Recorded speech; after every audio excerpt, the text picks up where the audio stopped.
There are folks here on Vancouver's downtown Eastside who are speaking out. They say pharmacies are paying patients for their prescriptions, kickbacks. And I probably have about 100 or so people in my practice that are on those medications. I'm probably going to say about 50 of those are probably on connected to a pharmacy that is paying them an incentive. There was a person in my apartment block who says, I can get you $100 a month for your script. It's a tactic they say pharmacies are using to attract more business, but it's not actually allowed. I say, I don't pay. I say, it's illegal. You go somewhere else. The client, the patient whose interests are paramount, not your bottom line. You might think this is new, but the issue has history here in BC. CBC's undercover cameras first caught kickbacks happening in 2008. Are they giving out money out there? It's for people who got prescriptions. He goes in with his Tylenol 3 prescription, asks the manager for money. She says, $5. Just $5. She laughs. The pharmacist gives him $5, what doctors call the kickback. Since that reporting, there have been lots of changes, investigations, stiffer policies, and pharmacies are now very clearly banned from giving any incentives. But guess what? The community tells us cash kickbacks are still happening. Patients with lots of daily prescriptions mean bigger profits because pharmacies can bill pharmacare for more money. And today, many pharmacies are delivering meds right to patients' doors, but the same concerns are still there. As this next person tells us, we've agreed not to use his name or show his face because tensions in this neighborhood over this issue could threaten his safety. How much were you getting paid? Well, $120 a month, 2 triplicates and any arm script, like say Dilaudid and methadone. How did you get into that? How did you even hear about it? Pharmacist assistants or pharmacists, they'll actually sit outside other pharmacies and in their cars and wait for people to come out and then approach them and say, if you come to our pharmacy, we'll give you $120. When's the last time it happened to you? 2 months ago, I said I wasn't going to do it anymore because they screwed up my medication. How did they give you the money? The person gets the medication and they get handed this wrapped up piece of tape, and inside it is cash. It puts it all on the shoulders of the delivery guy. But why have you decided that you wanted to speak out against it? The people down here are getting controlled. They're broke, they're homeless. These people, they prey on them, say they're going to give them $120 a month. They need that money, so they get it. The medication is sometimes given wrong, the wrong amount's given. They don't care. I've spoken to more than a dozen people in this community about pharmacies paying patients, nurses, doctors, activists, and patients just like the one you just heard from. He wants it to stop because he feels people are being taken advantage of. But other patients say they need the money and they don't want it to disappear. The health professionals we heard from are concerned though. They say it's unethical and can be bad for patient care. Most were afraid to speak to us on camera. They're worried about backlash, but we did find a couple who were willing to talk to us on the record.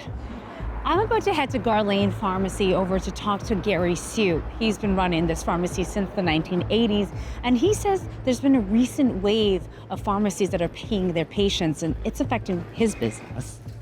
So what is the situation that you're seeing right now? Lots of pharmacies on this area and other areas too, like in Fraser Streets and or in Burnaby. In fact, they phone us for transfer. The patient want to transfer out of this pharmacy to another pharmacy who have incentives.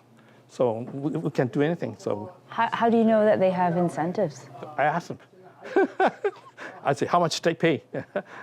You ask who, the pharmacist or the patients? I ask the patient. They say, oh, I'm getting $20 a week. I don't pay, but I just want to extract some more information from them, and I was told. How does it make you feel knowing that there are other people who have this unfair advantage? You can't do anything because the patient has the right to transfer it to any pharmacy they want, right? So we comply. Right, you comply, but what you're hoping for is some action. Yeah, exactly. Right, some action. Right. Corrective action. If the college you do something about it, that situation will not exist today, right? But right now it still exists. That means it's not being done correctly or inefficiently or not being done. What Gary C. was referring to there is action from the College of Pharmacists of BC. They issue licenses and regulate the industry. He wants to see more disciplinary action by the college to prevent pharmacy payouts. I reached out to the college and the BC Ministry of Health several times to ask about the issue and to find out what's being done to enforce and uphold the law. But both declined interviews, only sending us statements outlining some of the work that they've done. The college says it has a long-standing concern about the negative effects of incentive programs. In 2010, it did an undercover investigation of 9 pharmacies. As a result, the health ministry revoked pharmacare billing rights for 6 of those. 1 pharmacist lost their license. 3 years later, the college tightened the rules, banning any incentive programs, and in 2015, conducted another round of undercover investigations. The last time any pharmacy lost its billing privileges over incentives was in March of 2016, more than 8 years ago. And for the frontline doctors we're about to meet, they say action is long overdue.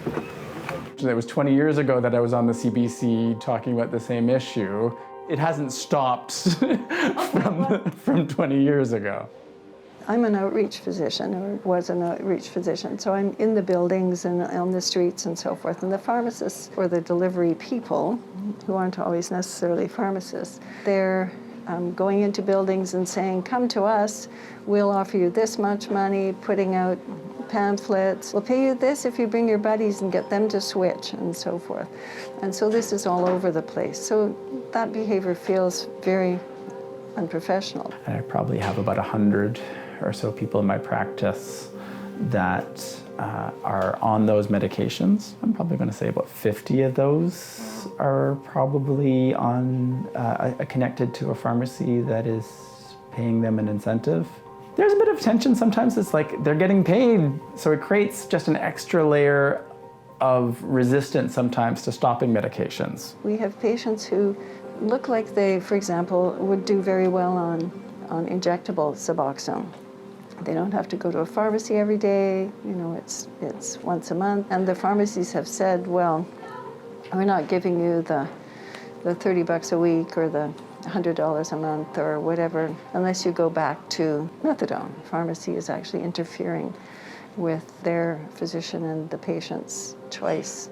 I sort of put this as a systems level problem that we've created a strong financial incentive for this format to happen. There isn't significant enough oversight to prevent this practice, clearly. Well, I'd like a new college of pharmacy that has some guts. I mean, what is their point? You know, what is their point? So you've heard from patients, pharmacists, and doctors, all of them with different concerns about why pharmacies that pay its customers should be stopped. They say it's preying on vulnerable patients, puts law-abiding pharmacies at a disadvantage, and interferes in healthcare decisions. And the practice itself, as we've talked about, is legally banned. So why does it still happen? I spoke to a number of advocates in the community about this issue, and they were reluctant to talk to us about it. They say with so many people here living in extreme poverty, if there was a crackdown, that bit of extra cash would disappear. Because for all its potential harms, some see benefits to the kickbacks. Part of me has become a little cynical over the years, like, yeah, I'll see it sort of hit the media cycle again. Do I expect a substantial change in the duration, or do I expect to see another reporter in another 5-10 years back with the same story?